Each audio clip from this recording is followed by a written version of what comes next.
Terima kasih kami sampaikan Bapak Ibu saudara sekalian saya hormati. Selanjutnya ceramah agama disampaikan oleh panjenenganipun Bapak Profesor Dr. Haji Mahfud MD. Kenal Pak nggih? Semerap nggih? Nggih niki beliaunya. Dengan segala hormat kawula sumangaken. Sholli ala Muhammad.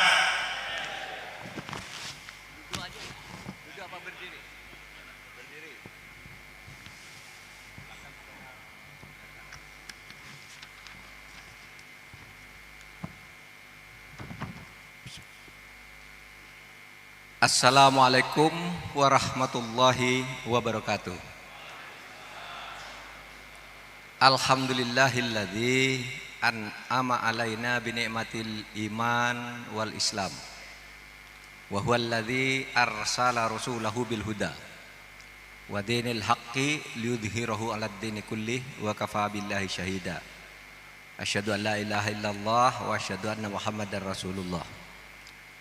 Hadirin para alumni dan santri Pondok Pesantren Al-Islah, terutama para tamu-tamu yang terhormat yaitu Kiai Haji Ahmad Hadik, Ketua Dewan Pengasuh Pondok Pesantren Al-Islah, kemudian Kiai Haji Muhammad Hamdan, Ketua Perkumpulan Al-Islah. Hadir juga bersama kita di sini Kiai Haji Muhammad Alauddin. Kemudian juga para kiai pengasuh pondok pesantren di Gresik dan sekitarnya. Hari ini saya hadir di tempat ini untuk ikut merayakan haul. Haul itu hari peringatan wafat. Kalau maulid atau maulud itu hari peringatan lahir. Tradisi di pesantren ada maulid, ada haul. Kalau di tengah masyarakat biasa hampir tidak pernah ada haul, tapi maulid banyak. Nah, di pesantren biasanya memperingati hari wafatnya tokoh besar di pesantren, pendiri maupun pengasuh berikutnya, itu diadakan haul setiap tahun. Jadi hari ulang tahun wafat, mengingat wafatnya seseorang. Saudara, ini musim kampanye. Saya tidak akan kampanye. Kampanye saya umum saja, yaitu kampanye tingkat tinggi.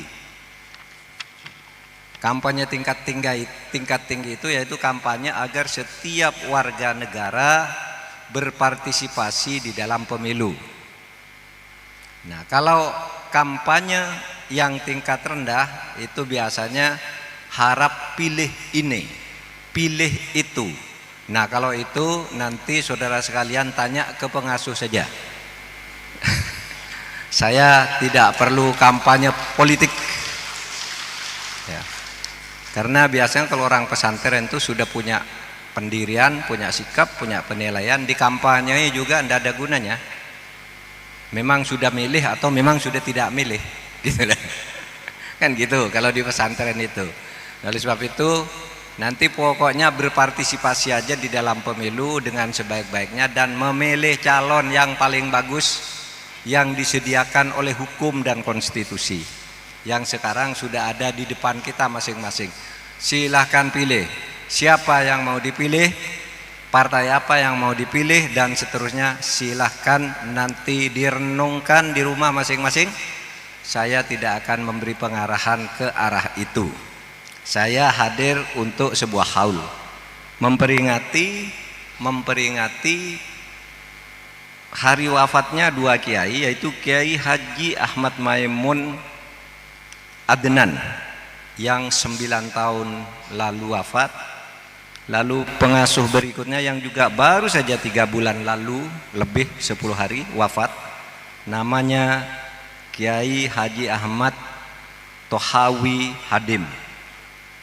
Sehingga hari ini adalah haulnya, hari wafatnya yang ke-100 dari 2 pengasuh Pondok Al-Islah ini. Saudara, untuk apa kita mengadakan haul? Mengadakan haul itu maksudnya untuk mengenang jasa, kemudian mengambil ibrah, mengambil pelajaran dari orang yang telah berjasa kepada masyarakat. Seperti kiai pendiri pesantren itu jasanya besar kepada masyarakat. Kenapa? Karena kiai itu dengan pengorbanannya yang sangat ikhlas dan tanpa digaji, dan dengan biaya sendiri atau biaya gotong royong dari masyarakat, dia mendidik santri-santri dengan penuh ketekunan sehingga melahirkan banyak orang. Pesantren itu melahirkan banyak orang-orang hebat, tetapi terkadang pesantren itu sendiri dilupakan dari proses kenegaraan. Saya sekarang menjadi Menko Polhukam, pernah menjadi menteri 2 kali, pernah menjadi anggota DPR, pernah menjadi ketua Mahkamah Konstitusi. Ini ada lulusan pesantren. Saya tuh lulus dari pesantren. Saudara boleh datang ke Pamekasan, masuk ke Kecamatan Waru, lalu ke desa Tagang Serlao. Di situ ada pondok pesantren namanya Pondok Pesantren Al-Mardiyah. Disitulah 58 tahun yang lalu saya mondok. Masuk madrasah. Sesudah itu masuk pendidikan guru agama negeri. Sudah masuk pendidikan hakim Islam. Sudah itu kuliah di UII dan UGM. Sudah itu jadi profesor. Sudah itu jadi menteri. Bisa orang pesantren. Sementara selama ini orang menganggap pesantren itu apa sih? Loh, pesantren itu hebat-hebat. Sekarang itu banyak lulusan pesantren itu yang berkiprah di berbagai lembaga negara, di DPR, kabinet, hakim agung, hakim konstitusi. Itu banyak lulusan pesantren, banyak lulusan madrasah. Sehingga siapa yang mendirikan pesantren itu dan berani mendirikan pesantren sampai maju seperti Al-Islah ini, itu pendirinya harus dikenang jasanya Pak, untuk kita tahu dari sejarah perjuangan beliau. Bung Karno pernah mengatakan, jangan sekali-kali melupakan sejarah, jangan sekali-kali melupakan sejarah atau meninggalkan sejarah. Karena dari sejarah perjuangan setiap orang engkau akan menjadi tahu apa yang baik bagi masyarakat, apa yang buruk menimpa seseorang. Itu bisa dipelajari sejarah. Oleh sebab itu di dalam Al-Quran Allah berfirman, ya ayyuhalladzina amanu taqullah wal tandur nafsun ma qaddamat lighad. Hai orang-orang yang beriman kepada Allah, bertakwalah kepada Allah. Orang-orang yang beriman bertakwalah kepada Allah, itu satu. Dan untuk itu maka wal tandur nafsun ma qaddamat lighad, dan lihatlah sejarah masa lalumu, sejarah orang-orang terdahulu, agar kamu bisa menyusun langkahmu ke masa depan. Itu Al-Quran menyatakan kita belajar kepada sejarah. Karena melihat sejarah kehidupan seseorang, kita menjadi tahu bahwa orang yang perbuatannya jelek itu akan hancur, ditelan oleh waktu dan binasa secara terhinakan. Pokoknya kalau orang jahat itu hancur. Orang berbuat tidak benar itu hancur. Qul ja'al haq wa zahaqal batil. Sebaliknya, orang yang berbuat baik menurut sejarah itu akan dikenang terus. Seperti Kiai Maimun Adnan misalnya, sudah 9 tahun meninggalkan kita. Kita kenang, wah ini orang baik, sehingga setiap tahun diperingati. Coba kalau orang jahat mati gitu, siapa yang memperingati? 10 tahun, 20 tahun tidak ada orang peduli, biarin aja dia jahat kok. Tapi kalau orang baik selalu diingat. Orang biasa yang bukan kiai kalau orang baik, kuburannya selalu diziarahi oleh keluarganya. Kalau baik, kalau orang jahat gitu keluarganya malu juga tuh mau ziarah. Maka Allah berfirman, wala taqulu liman yuqtalu fi sabilillahi amwat bal ahya walakin la tash'urun. Jangan kau bilang, kata Allah, jangan kau bilang loh orang yang meninggal atau wafat atau terbunuh dalam perjalanan berjuang membela agama Allah. Berjuang membela agama Allah termasuk mendidik masyarakat, mendidik santri itu berjuang membela agama Allah itu. Wala taqulu lima yuqtalu fi sabilillah, barang siapa yang wafat dalam keadaan berjuang kepada Allah, mereka itu jangan dibilang mati, mereka itu bal ahya, mereka hidup. Seperti Kiai Maimun ini ya, seperti juga Kiai Tohafi, Kiai Tohafi namanya ya, yang Tohawi, Kiai Tohawi Hamdan kan kita kenal, oh ini kiai baik, lalu diperingati, diingat jasanya. Sama dengan kita memperingati hari lahir Nabi. Untuk apa itu? Meskipun peringatnya tani maulud, bukan haul. Kalau Nabi itu kayaknya tidak pernah ada haul Rasul, tidak ada. Tapi kalau maulid Rasul itu ada. Kalau kita memperingati hari lahir Nabi, maulid Nabi, apa? Ya kita baca sejarah Nabi, bahwa Nabi itu sebagai panglima perang itu orangnya sportif, tidak bisa menusuk dari belakang. Kalau mau damai, damai. Kalau mau berperang, sportif. Sebagai ayah dia bisa menjadi teladan bagi anaknya. Sebagai suami dia sangat dicintai dan mencintai istrinya. Sebagai pemimpin negara dia mencintai umat dan rakyatnya. Itulah Nabi, sehingga sekarang selalu diingat kelahirannya. Bahkan saudara, lahirnya solawat itu yang sekarang banyak dilakukan itu karena orang mengenang jasa Nabi. Pertama karena Allah mengatakan innallaha wa malaikatahu yusholluna 'alan nabi. Allah dan para malaikat itu selalu bersolawat kepada Nabi. Hai orang yang beriman, bersolawatlah engkau. Nah dari situ kemudian banyak orang mengekspresikan berbagai solawat. Dulu di Indonesia ya sampai sekarang ada solawat tarhim untuk mengenang Nabi. Apa itu? Assalatu wassalamu alaik ya imamal mujahidin. Apa itu? Salawat dan salam bagimu hai Rasul, wahai pemimpin-pemimpin para pejuang yang agung.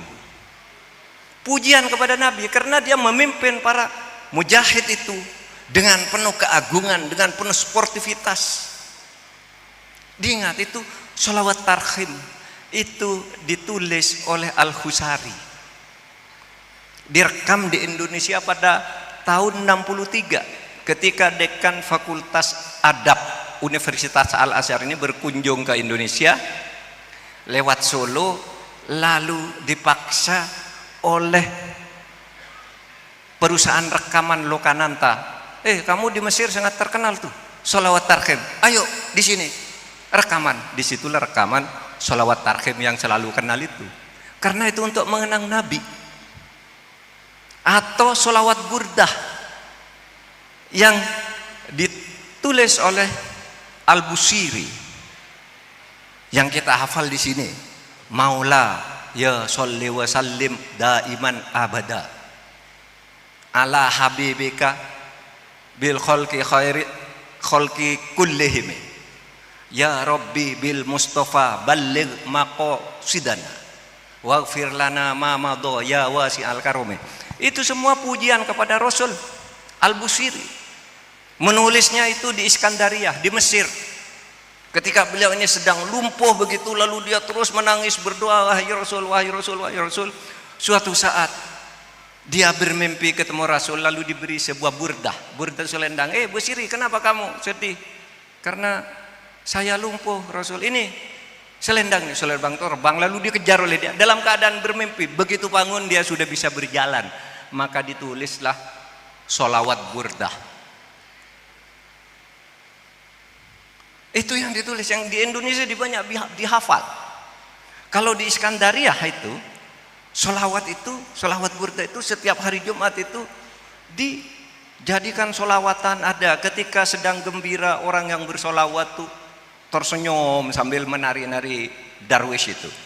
Tapi ketika sedang sampai bagian-bagian sedih dari sholawat itu, semuanya menangis, keluar air mata. Sampai sekarang itu mengenang Nabi yang berjuang. Sehingga kalau di Indonesia sholawatnya, kalau di bahasa Indonesia muncul lagu Rindu Rasul. Rindu Rasul dari Trio Bimbo itu sholawat itu. Misalnya, rindu kami padamu ya Rasul, rindu tiada terperi, berabad jarak darimu ya Rasul, serasa di kau di sini. Itu apa artinya? Wahai Rasul, aku rindu padamu, engkau sudah berabad-abad, sudah 15 abad yang lalu, tapi kami rasa engkau masih di sini bersama kami. Itulah kalau orang besar, itulah kalau orang kiai-kiai itu meskipun sudah wafat terasa masih di sini, bimbingannya masih bersama kita. Seperti Kiai Hasyim Asy'ari itu masih bersama kita, bahwa kita wajib mencintai tanah air dengan segala kosmopolitanismenya. Wajib mencintai tanah air dengan kerukunan di atas perbedaan-perbedaannya. Kenapa begitu? Karena tanah air ini didirikan sama dengan ketika Nabi Muhammad dulu mendirikan negara Madinah. Menghargai perbedaan. Orang beragama, silakan beragama dengan sebaik-baiknya, karena siapapun yang melaksanakan ajaran agama dengan baik, pasti dia orang baik, agama apapun. Soal benar itu masing-masing orang punya nilai kebenaran, tapi kalau orang beragama dengan baik, pasti orangnya baik. Oleh sebab itu orang Islam tuh kalau mau aman, beragamalah dengan baik, juga berharap agar orang yang beragama lain baik, karena agamanya juga mengajarkan kebaikan. Nah, soal yang menilai pahala atau tidak, kita punya keyakinan, mereka punya keyakinan. Di dalam kerangka keindonesiaan kita bersatu. Nah, saudara sekalian, jadi kita mengenang almarhum atau almarhuman, kedua almarhum ini, ya, mengenang mereka ini dalam rangka belajar kebaikan. Kalau istilah di dalam prajurit itu napak tilas tuh. Dulu Pak Sudirman lewat mana? Itu napak tilas tentar lewat sini sekitar jam pakai tandu itu napak tilas. Kalau kita namanya haul. Ya baca kayak gini, peringatan, lalu diceritakan setelah hidup bagaimana pesantren ini dulu berdiri, bagaimana susahnya mendidik orang tanpa biaya dari negara, tetapi menghasilkan orang-orang yang hebat bagi negara. Itulah pondok pesantren. Itulah yang dilakukan oleh Kiai Maimun Adnan dan Kiai Tohawi. Ini banyak santrinya, ini banyak alumninya. Konon sudah ribuan, lebih dari 10.000 ya alumninya ya. Lalu sudah lebih dari 10.000. Coba sejak 9 tahun yang lalu mendirikan pesantren, alumninya sudah lebih dari 10.000. Sudah ada tahfidz Quran, pesantren hafalan Quran, dan ini memberi manfaat kepada masyarakat dengan pendidikan murah tetapi bermutu. Itu yang penting. Nah, saudara sekalian, untuk apa ini? Sebenarnya para kiai itu mendirikan pondok pesantren itu antara lain adalah untuk mengembangkan tradisi keilmuan. Tradisi keilmuan di dalam Islam. Kuncinya tradisi keilmuan di dalam Islam itu adalah ajaran bahwa setiap orang wajib menggali ilmu,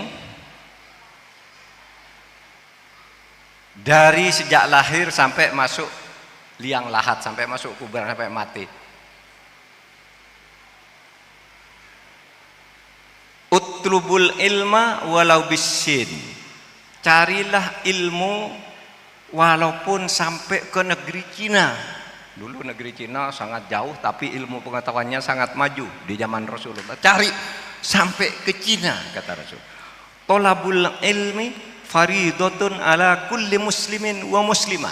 Mencari ilmu itu wajib terhadap setiap orang muslim dan muslimah, laki-laki dan perempuan, wajib mencari ilmu.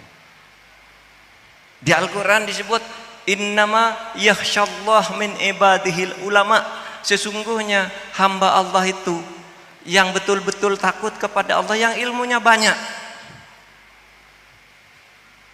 Jadi kalau mau betul-betul bertakwa, beribadah kepada Allah dengan penuh ketakutan dan kecintaan, ilmunya harus banyak. Oleh sebab itu bapak-bapak, ibu-ibu, masukkan ke pesantren agar ilmunya banyak, agar sang anak itu nanti yakhsyallah, takut dan bertakwa kepada Allah. Itu ajaran agama. Nah, karena Islam mengatakan bahwa mencari ilmu itu wajib, apakah itu di pesantren, apa di sekolah, apa di universitas, pokoknya wajib mencari ilmu itu.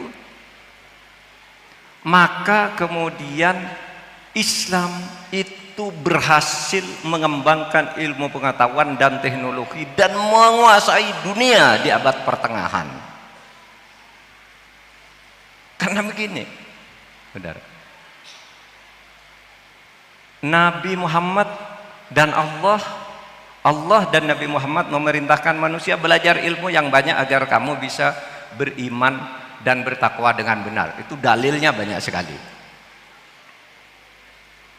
Nah, karena perintah itu terus di dalam Islam itu berkembang ilmu pengetahuan sampai hanya 86 tahun sesudah, hanya 86 tahun sesudah Nabi wafat, tepatnya pada tahun 718 Masehi. Nabi wafat 632 Masehi, lalu 86 tahun kemudian, tahun 718 Masehi itu lahir seorang namanya Khalil Al-Farahidi. Khalil Al-Farahidi ini adalah orang ahli bahasa yang kemudian dialah orang yang pertama kali membuat kamus sebagai jembatan untuk menerjemahkan satu bahasa ke bahasa lain. Ini Khalil Al-Farahidi. Apa? Kamus yang pernah ada di dunia pertama kali diciptakan oleh orang Islam namanya Khalil Al-Farahidi. Kamusnya namanya Kamus Al-Ain. Nanti cari apa kamus bahasa yang pernah ada di dunia pertama kali. Kamus Al-Ain. Siapa pengarangnya? Al-Farahidi. Al-Farahidi itu membuat kamus karena ingin mengajukan ilmu pengetahuan seperti tadi diperintahkan oleh Al-Quran dan Rasul, diperintahkan oleh Allah dan Rasulnya. Al-Farahidi lalu bilang, loh, kalau ingin memajukan ilmu pengetahuan harus ada bahasa yang menjembatani. Kalau bahasa Yunani disebut ilmu logika, bahasa Arab aja apa? Mantik. Kalau dak balam bahasa Yunani pintu, bahasa Arabnya apa? Misalnya bab. Kalau bahasa Indonya lemari, bahasa Arabnya apa? Daulab. Jadi ada kata diterjemahkan sehingga ilmu-ilmu di Yunani itu kemudian menyeberang ke dunia Arab. Lalu di dunia Arab tidak sampai satu abad sesudah Rasul wafat itu berkembang ilmu astronomi karena melaksanakan perintah Nabi. Ilmu astronomi itu menarik karena begini, orang-orang Arab biasanya, wah saya sholat menghadap Ka'bah, ini, oh Ka'bah di arah sana. Kalau saya ada di Mekah, Ka'bah di sini, zuhur jam sekian. Tapi ketika orang Arab pergi ke Eropa, loh, saya sekarang ada di Eropa. Di mana ini letak Ka'bah kalau saya mau sholat? Di mana saya sholat duhur itu jam berapa kalau saya sedang ada di Spanyol? Maka orang menciptakan apa? Ilmu falak. Ilmu falak diciptakan. Wah, dengan ilmu falak saya tahu. Saya kan sekarang ada di Amsterdam. Oh, di Amsterdam kalau sholat duhur waktu Amsterdam jam sekian, kiblatnya ke sana. Itu orang Islam yang menciptakan itu. Sehingga di dunia Islam muncul nama-nama terkenal yang ahli ilmu falak. Bahkan ilmu itu mengalir ke Indonesia. Kalau di Jawa ini yang paling terkenal namanya Kiai Turaihan. Kiai Turaihan itu sangat terkenal sebagai ahli ilmu falak dan wafatnya belum lama, baru beberapa tahun yang lalu. Ini sangat terkenal sehingga imajinasi orang sampai orang percaya kalau Kiai Turaihan itu lewat di suatu tempat lalu ada pohon kelapa, beliau melihat kelapa itu akan jatuh tanggal sekian, jam sekian, jatuh sendiri. Kok bisa Kiai? Ilmu falaknya begini, matahari pada hari ini lewat sini, besoknya begini-begini, ini akan terjadi pembusukan, jatuh. Kiai Turaihan, Kudus. Ini imajinasi orang tentang beliau. Tahun 2025 hari raya jatuh jam berapa? Kiai Turaihan hanya membuat gini di tahun 2025 ini hari rayanya. Ini bulan Ramadannya. Itu Kiai Turaihan sehingga sangat terkenal Almanak Kudus yang berdasar susunan Kiai Turaihan itu. Itu ilmu falak. Kalau dalam ilmu pengetahuan namanya ilmu astronomi. Kenapa ilmu ini lahir? Kenapa ilmu ini lahir? Ilmu ini lahir karena orang ingin beribadah ketika jauh dari Mekah. Wah, saya jauh dari Mekah, saya sekarang ada di Amerika. Mana kiblat? Oh, menghadap timur dong. Berapa derajat? Sekian derajat. Jam berapa maghrib saya ada di Amerika? Wah, ini puasanya 16 jam. Karena matahari masih agak serong ke sana, baru tenggelam sesudah 16 jam. Itu bisa dihitung dengan tepat berdasar astronomi atau ilmu falak. Yang di Indonesia itu jagonya Kiai Turaihan dari Nahdlatul Ulama. Nah, saudara, itulah ilmu pengetahuan. Itu yang saya katakan Kiai Maimun ini bekerja untuk itu, mencerdaskan anak-anak Islam agar bisa menjadi maju dan maju. Seperti tadi Khalil Al-Farahidi. Khalil Al-Farahidi selain menciptakan Kamus Al-Ain, Qomusul Ain. Tahu enggak? Ada sebuah literatur yang menyatakan bahwa tangga nada itu diciptakan oleh Khalil Al-Farahidi. Tangga nada tahu? Do, re, mi, fa, sol, la, si, do. Itu adalah ciptaan Khalil Al-Farahidi ketika dia menulis tangga nada itu.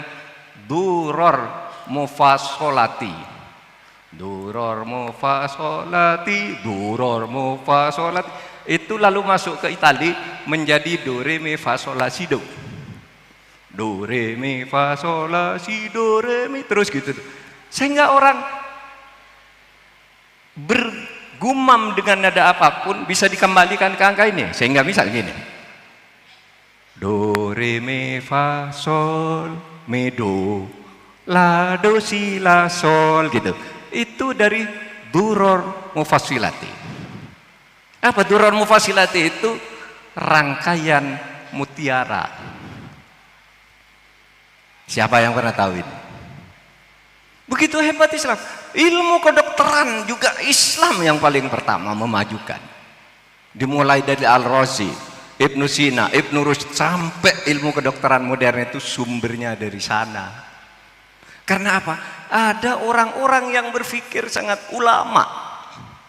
Saya ingin memajukan putra-putri ini, saya ingin mengembangkan ilmu pengetahuan yang kemudian kalau di Indonesia mendirikan pesantren-pesantren.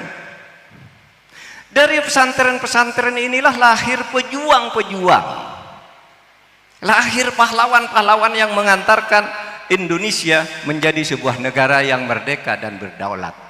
Coba siapa dulu yang memikirkan pertama kemerdekaan? Kalau pejuang Islam modern itu namanya Cokro Aminoto. Kemudian perjuangan ini digelorakan oleh Kiai Hasyim Asy'ari, sehingga sejak itu timbul sebuah ungkapan hubbul watan minal iman. Mencintai tanah air itu adalah bagian dari iman. Hubbul watan minal iman itu tidak ada di dalam Al-Quran, tidak ada juga di dalam hadis sahih. Itu ciptaan Kiai Wahab Hasbullah dan Kiai Hasyim Asy'ari. Sesudah berintegrasi mengatakan iya ya, hubbul watan itu cinta negara itu bagian dari iman. Loh gimana logikanya? Gini, kalau kita ingin beribadah kepada Allah, maka kita harus punya tanah air. Dalilnya ya, mala yatimul wajib illa bihi fahuwa wajib. Kalau suatu kewajiban tidak ada sesuatu yang lain agar bisa dilaksanakan kewajiban itu, maka mengadakan sesuatu yang lain itu wajib juga hukumnya. Kalau ingin beribadah dengan baik, kalau ingin beribadah dengan baik, tidak bisa terlaksana dengan baik kalau engkau tidak punya negara, maka mendirikan negara itu wajib hukumnya. Itu dalilnya. Itu sebabnya Kiai Hasyim Asy'ari dan para kiai yang lain itu bertemu, ayo kita dirikan negara merdeka. Dirikan negara merdeka. Sehingga bergabung dengan kekuatan bangsa yang lain, terjadilah proklamasi kemerdekaan Indonesia. Tahu enggak? Proklamasi kemerdekaan Indonesia itu, saudara, isinya sama dengan Piagam Madinah. Nih, Piagam Madinah yang diumumkan oleh Nabi itu begini bunyinya. Hadza kitab min Muhammadin sallallahu alaihi wasallam bainal mu'minin wal muslimin wa Quraisyin wa Yasrib wa man tabi'ahum fajahada falahiqu bihim wajahada ma'hum. Nih artinya, ini proklamasi, inilah proklamasi, inilah ketentuan, inilah kitab dari Muhammad sallallahu alaihi wasallam antara orang mukmin dan orang muslim, orang Quraisy, orang Yasrib yang agamanya tidak Islam, wa man tabi'ahum dan seluruh yang lain yang agamanya beda, falahiqu bihim, bersatu menyatakan merdeka. Sama, kami bangsa Indonesia dengan ini menyatakan kemerdekaan Indonesia.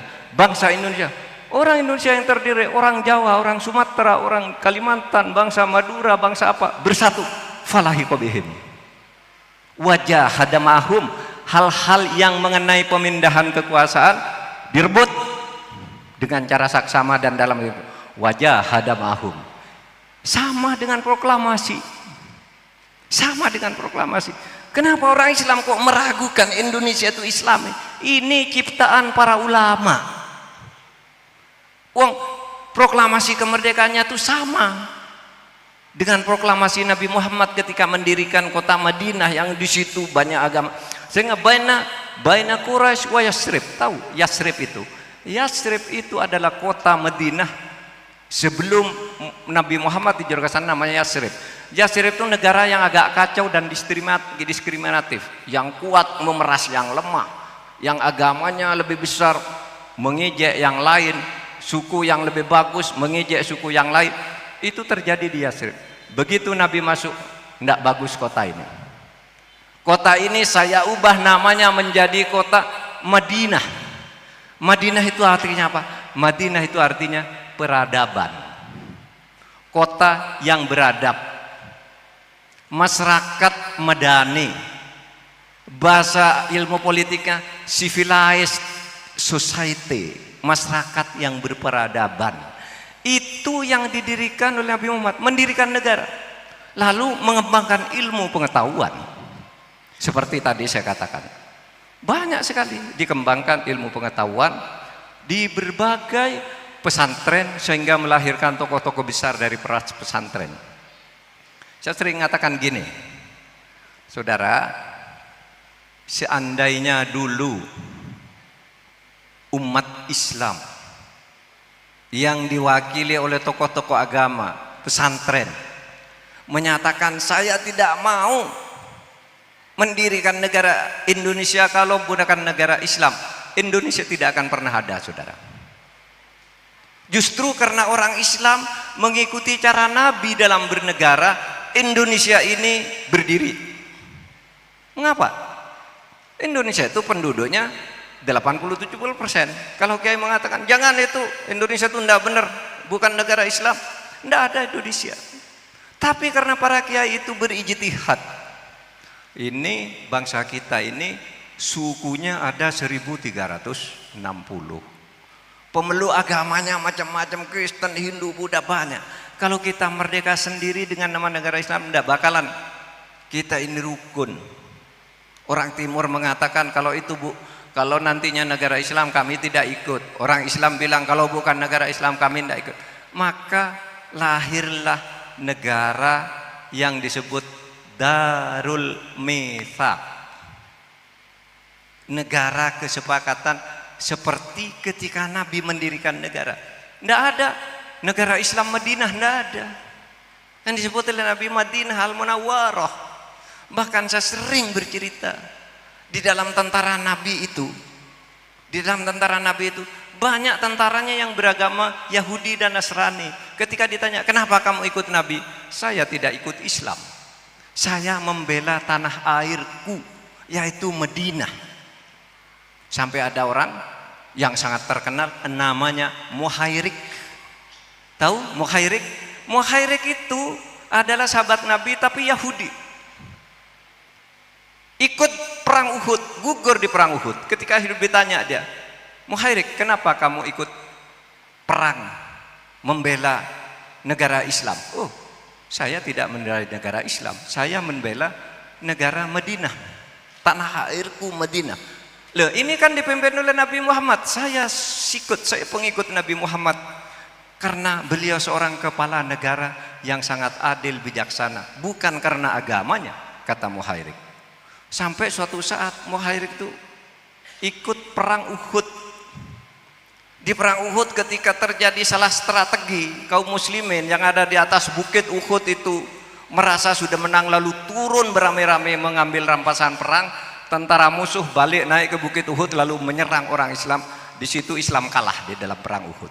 Nah, pada saat kekalahan Islam di dalam perang Uhud itu, saudara, Nabi sudah sangat terancam. Panah dari atas bukit, berterbangan begitu banyak seperti hujan panah. Nah, para sahabat melindungi Nabi saking cintanya, ya Allah, jangan sampai Nabi terbunuh, biar saya yang terbunuh. Dipasang dadanya ke panah ada. Termasuk Muhairik itu meletakkan dadanya, jangan sampai Nabi terbunuh, sampai dia tertembus panah, jatuh, sudah akan mati. Ditanya oleh para sahabat, Muhairik, engkau sudah tidak ada harapan, sudah akan mati, apakah engkau tidak mau masuk Islam? Muhairik menjawab, enggak, saya ini orang Yahudi. Kenapa kamu berperang? Saya membela tanah air. Ana uhibbu watani. Saya mencintai tanah airku, bukan karena Islam, kata Muhairik. Cara pemerintahan seperti dilakukan Nabi Muhammad itulah negara yang melindungi semua orang yang berbeda, termasuk saya orang Yahudi dilindungi. Muhairik, engkau sudah akan mati. Hartamu yang banyak itu mau saya serahkan ke keluargamu atau bagaimana? Tidak, katanya. Kata Muhairik, serahkan ke Nabi Muhammad agar masuk ke Baitul Mal, menjadi harta perjuangan kaum muslimin. Coba. Nah, itu saudara yang diinginkan oleh para kiai kita ketika dulu mendirikan Negara Kesatuan Republik Indonesia. Jangan bermusuhan karena beda agama. Karena kata Allah, walau sya'allahu la ja'alakum ummatan wahidah. Kalau Allah mau kamu semua satu lah, Islam semua kalau Allah ini mau. Jawa semua kalau Allah mau, Arab semua kalau mau. Walakin liyabluwakum fima atakum. Tetapi saya ini sengaja membuat kamu berbeda-beda satu dengan yang lain, apa?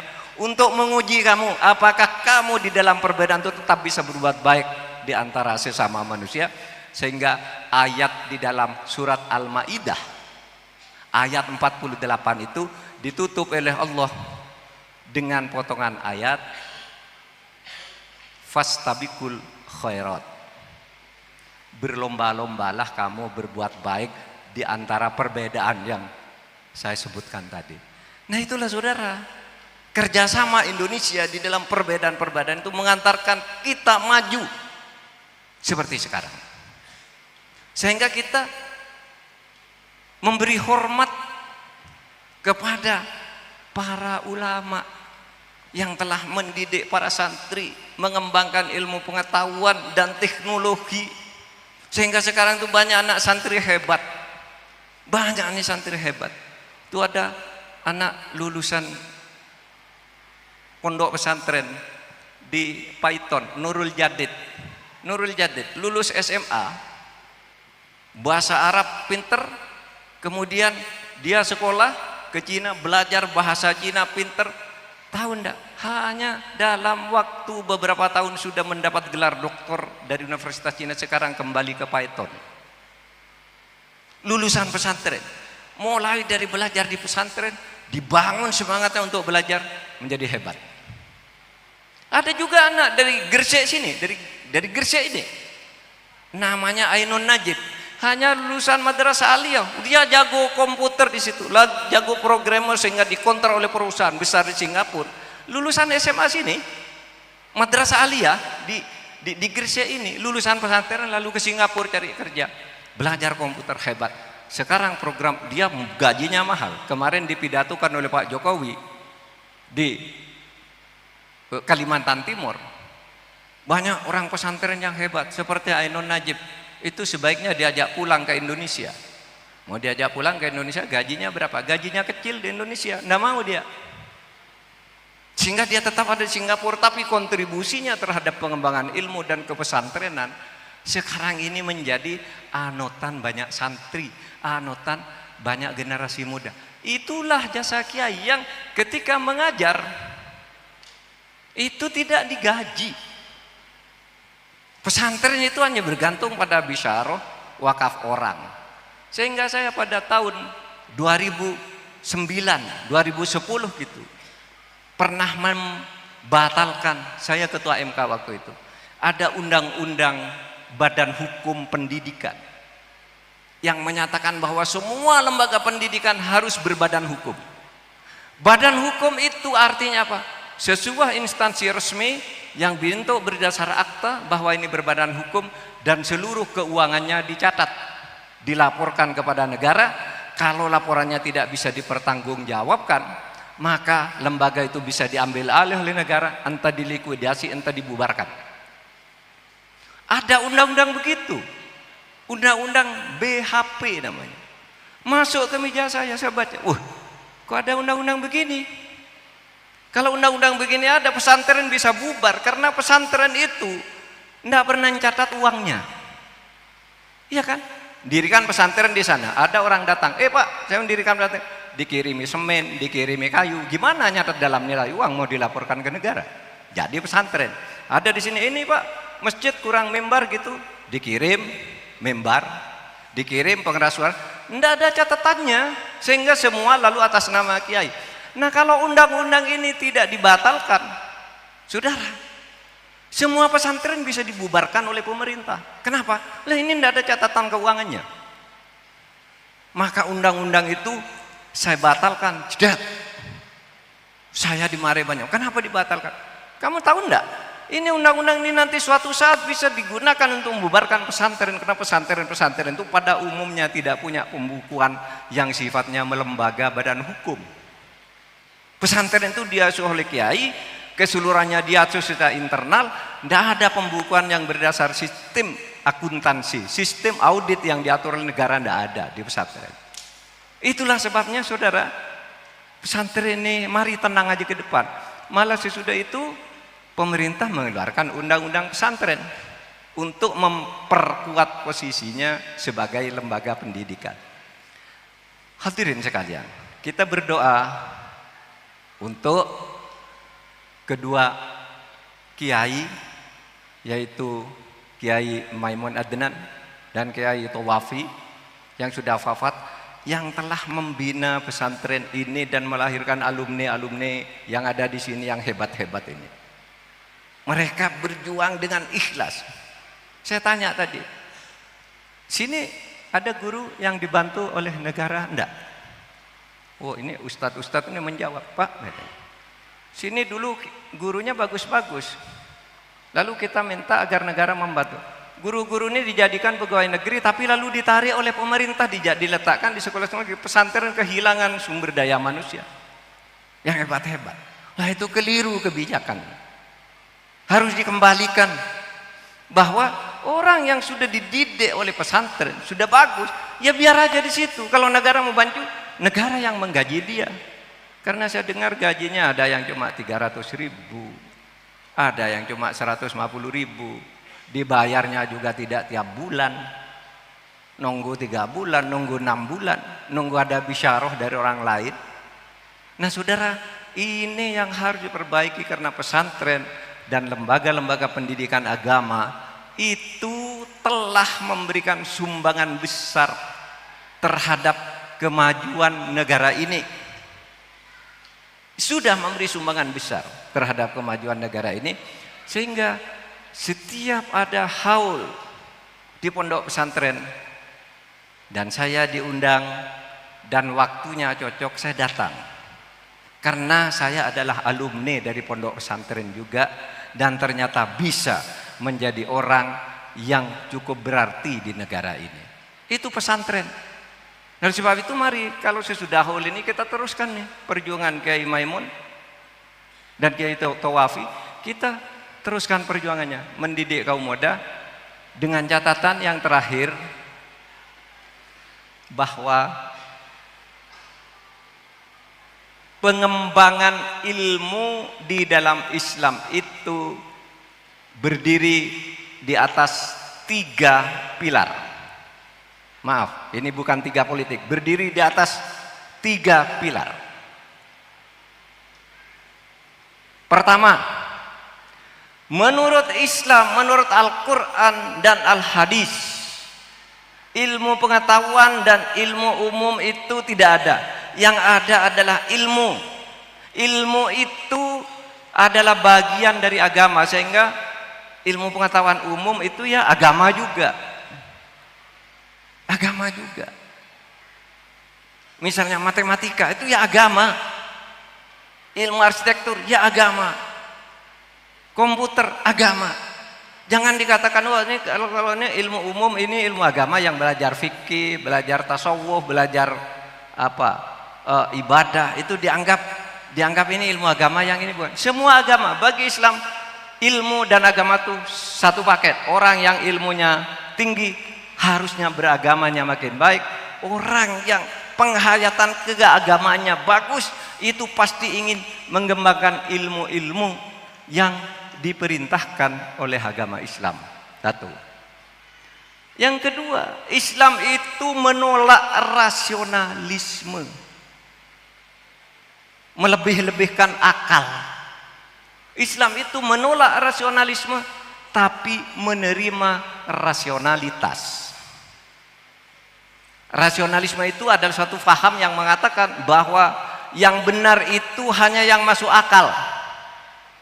Kalau rasionalitas, yang masuk akal itu bisa dianggap benar, tetapi selain yang masuk akal ada juga kebenaran-kebenaran yang tidak bisa dieja oleh akal.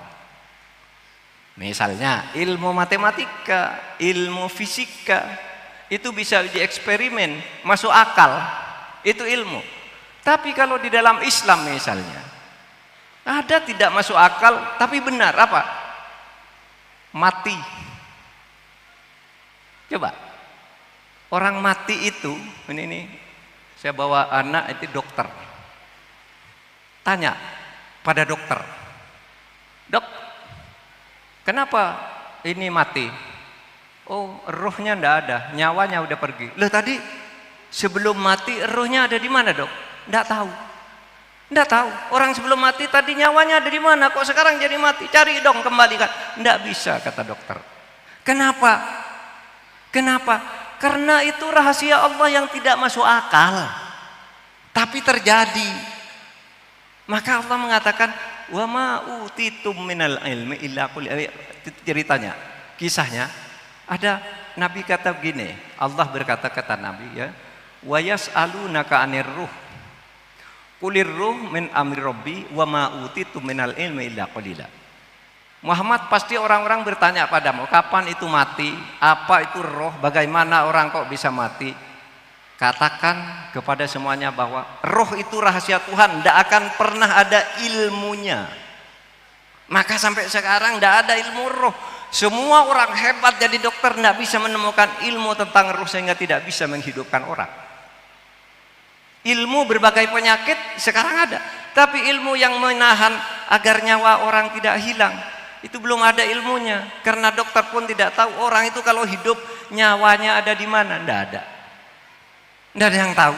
Itulah bahwa di dalam Islam itu tidak semuanya harus rasional. Kalau orang menganggap yang benar hanya yang rasional, itu namanya rasionalisme. Tapi kalau Islam menganut wawasan rasional atau rasionalitas, itu dalilnya apa? Wa qul law kanal bahru midadal li kalimati rabbi lanafidal bahru qabla an tanfada kalimatu rabbi walau ji'na bimithlihi madada. Ilmu itu banyak seumpama 7 lautan, dijadikan tinta untuk nulis ilmu, ditambah 7 lautan lagi, tinta itu habis, ilmu Allah tidak akan habis. Kenapa? Karena banyak sekali rahasia-rahasia Allah itu yang tidak masuk akal atau belum bisa masuk ke tataran akal. Itu yang pertama, ilmu agama dan ilmu umum satu, itu pilar pertama. Pilar kedua, Islam itu menganut rasionalitas tapi menolak rasionalisme.